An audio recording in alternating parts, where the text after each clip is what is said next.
নমস্কার বন্ধুরা, স্বপ্নার কিচেনে আপনাদের সবাইকে স্বাগত জানাই। আমার আজকের রেসিপি চিংড়ি মাছ দিয়ে মূলোর ঘন্ট।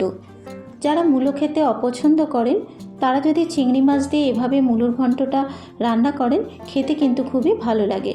আর গরম গরম ভাতে এই চিংড়ি মাছ দিয়ে মূলোর ঘন্টটা খেতে কিন্তু অসাধারণ লাগে। যদি রেসিপিটা আপনাদের ভালো লাগে অবশ্যই লাইক, কমেন্ট, শেয়ার করে দেবেন। তাহলে দেখে নেওয়া যাক আমার আজকের রেসিপিটা। চিংড়ি মাছ দিয়ে মূলোর ঘন্ট বানানোর জন্য এখানে নিয়েছি 500 গ্রাম মতো মূলো। প্রথমে মূলোর খোসাগুলোকে ছাড়িয়ে নেব। একটা মূলো নিয়ে প্রথমে দুপাশটাকে কেটে নেব। কেটে নেবার পর এবার মাঝখান থেকে মূলোটাকে কেটে নিলাম। এবারে মূলোর খোসাটাকে ছাড়িয়ে নেব। ঠিক এইভাবে খোসাটাকে ছাড়িয়ে নিতে হবে। এই একইভাবে বাকি মূলোর খোসাগুলোকেও ছাড়িয়ে নেব।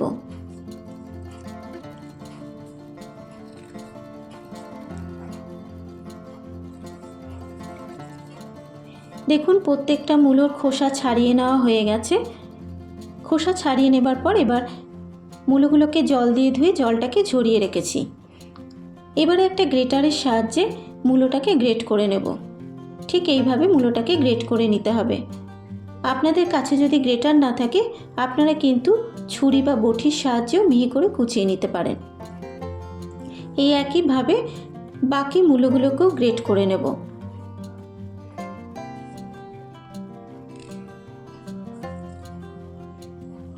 দেখুন প্রত্যেকটা মূলো গ্রেট করে নেওয়া হয়ে গেছে। গ্রেট করে নেবার পর কিন্তু আর জল দিয়ে ধোয়ার প্রয়োজন নেই। এবারে এখানে নিয়েছি 300 গ্রাম মতো চিংড়ি মাছ। চিংড়ি মাছটাকে পরিষ্কার করে বেছে নিয়ে জল দিয়ে ধুয়ে জলটাকে ঝরিয়ে রেখেছি। এবারে চিংড়ি মাছের ওপর দিয়ে দিলাম 1/2 চা চামচ হলুদ গুঁড়ো আর দিয়ে দিলাম স্বাদ মতো নুন। হলুদ গুঁড়ো আর নুনটা দেবার পর এবার চিংড়ি মাছটাকে খুব ভালো মতো করে মেখে নিতে হবে। নুন হলুদ দিয়ে চিংড়ি মাছটা মেখে নেওয়া হয়ে গেছে। এবারে রান্নাটাকে শুরু করব। এবারে চিংড়ি মাছ ভাজার জন্য কড়াইতে দিয়ে দেব 3 টেবিল চামচ মতো সর্ষের তেল। তেলটা যখন গরম হয়ে যাবে তেলের মধ্যে দিয়ে দেব নুন হলুদ মাখানো চিংড়ি মাছগুলো। এবারে গ্যাসের ফ্লেমটাকে মিডিয়ামে রেখে ক্রমাগত নেড়ে চেড়ে চিংড়ি মাছগুলোকে হালকা করে ভেজে নেব। তবে চিংড়ি মাছগুলোকে বেশি ভাজবো না। চিংড়ি মাছগুলো যদি বেশি ভাজা হয় চিংড়ি মাছগুলো কিন্তু শক্ত হয়ে যাবে। তাই চিংড়ি মাছগুলোকে হালকা করে ভেজে তুলে নেব। মিনিট 3 নাড়াচাড়া করে নেবার পর চিংড়ি মাছগুলো হালকা করে ভেজে নেওয়া হয়ে গেছে। এবারে চিংড়ি মাছগুলোকে একটা পাত্রে তুলে নেব। চিংড়ি মাছ ভেজে তুলে নেবার পর ওই তেলের উপরে দিয়ে দিলাম আরও 1 চা চামচ সর্ষের তেল। এবারে তেলের উপর দিয়ে দিলাম 3টে শুকনো লঙ্কা ফাটিয়ে আর 1/2 চা চামচ কালো জিরে ফোড়ন দিয়ে দিলাম। এবার 15 থেকে 20 সেকেন্ড মশলাটাকে ভেজে নেব। মশলাটা থেকে যখন সুন্দর একটা গন্ধ বেরোবে এবার এর মধ্যে দিয়ে দেবো 1 চা চামচ আদা বাটা। এবার এই আদা বাটাটাকেও আমি মিনিট 2 মতো ভেজে নেব, যতক্ষণ না আদার কাঁচা গন্ধটা চলে যাচ্ছে। আদার কাঁচা গন্ধটা যখন চলে যাবে এবার এর মধ্যে দিয়ে দিচ্ছি গ্রেট করে রাখা মূলো। মূলোর ওপর দেব স্বাদ মতো নুন আর দিয়ে দেবো 1/2 চা চামচ হলুদ গুঁড়ো। নুন আর হলুদ গুঁড়ো দেবার পর এবার মূলোর সাথে ভালো মতো করে মিশিয়ে নিয়ে মিনিট 2 মূলোটাকে ভেজে নেব। মিনিট 2 নাড়াচাড়া করে নেবার পর এবার মূলোটা সেদ্ধ হওয়ার জন্য আমি মিনিট 5 ঢাকা দিয়ে ঢেকে রেখে দেব।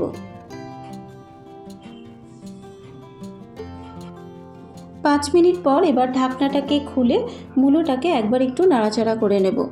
আর ঢাকা দেওয়ার ফলে মূলো থেকে কিন্তু অল্প পরিমাণে একটু জলও বেরিয়েছে। তাই মূলো সেদ্ধ করার জন্য কিন্তু আলাদা করে জল দেওয়ার প্রয়োজন নেই। এই জলেই কিন্তু মূলোটা সেদ্ধ হয়ে যাবে। এবারে মূলোর উপরে দিয়ে দেবো 1/2 চা চামচ লঙ্কার গুঁড়ো। তবে ঝালটা আপনারা আপনাদের নিজেদের স্বাদ অনুসারেই অ্যাড করবেন। দিয়ে দেবো 1/2 চা চামচ জিরের গুঁড়ো, 4টে চেরা কাঁচা লঙ্কা আর দিয়ে দেবো ভেজে রাখা চিংড়ি মাছগুলো। এবারে সব কিছু দেবার পর মূলোর সাথে খুব ভালো মতো করে মিশিয়ে নেব।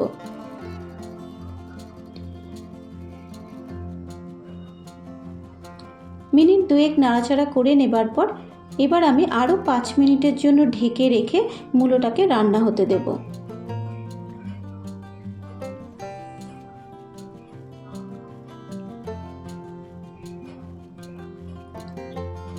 পাঁচ মিনিট পর এবার ঢাকনাটাকে খুলে চেক করে নেব মূলোটা সেদ্ধ হয়েছে নাকি। মূলোটা সেদ্ধ হয়ে গেছে আর চিংড়ি মাছটাও সেদ্ধ হয়ে গেছে। এবারে মূলোর মধ্যে যে জলজলে ভাব আছে সেটাকে শুকিয়ে নেব। মিনিট 2 নাড়াচাড়া করে নেবার পর মূলোর মধ্যে যে একটা জলজলে ভাব ছিল সেটা কিন্তু শুকিয়ে গেছে। এবারে সবশেষে দিয়ে দেবো অল্প পরিমাণে একটু ধনেপাতা কুচানো। ধনেপাতা কুচানো দেবার পর এবার মূলোর ঘন্টর সাথে খুব ভালো মতো করে মিশিয়ে নেব। ধনেপাতা কুচানোটা যখন খুব ভালো মতো মেশানো হয়ে যাবে, এবারে গ্যাসের ফ্লেমটাকে বন্ধ করে মিনিট 5 ঢাকা দিয়ে স্ট্যান্ডিং টাইমে রেখে দিলে তৈরি হয়ে যাবে চিংড়ি মাছ দিয়ে মূলোর ঘন্ট। আমার আজকের রেসিপি চিংড়ি মাছ দিয়ে মূলোর ঘন্ট একদম তৈরি। যদি রেসিপিটা আপনাদের ভালো লাগে অবশ্যই আপনারা এভাবে একবার বাড়িতে ট্রাই করবেন। আশা করি আপনাদের ভালো লাগবে। নিত্য নতুন রেসিপি পাওয়ার জন্য আমার চ্যানেলটাকে সাবস্ক্রাইব করে পাশে থাকা বেল আইকনটি প্রেস করে দেবেন, কারণ আমি যখনই আমার চ্যানেলে নিত্য নতুন রেসিপি শেয়ার করব নোটিফিকেশানটা আপনাদের কাছে পৌঁছে যাবে। আজকের মতো এই পর্যন্ত। ধন্যবাদ।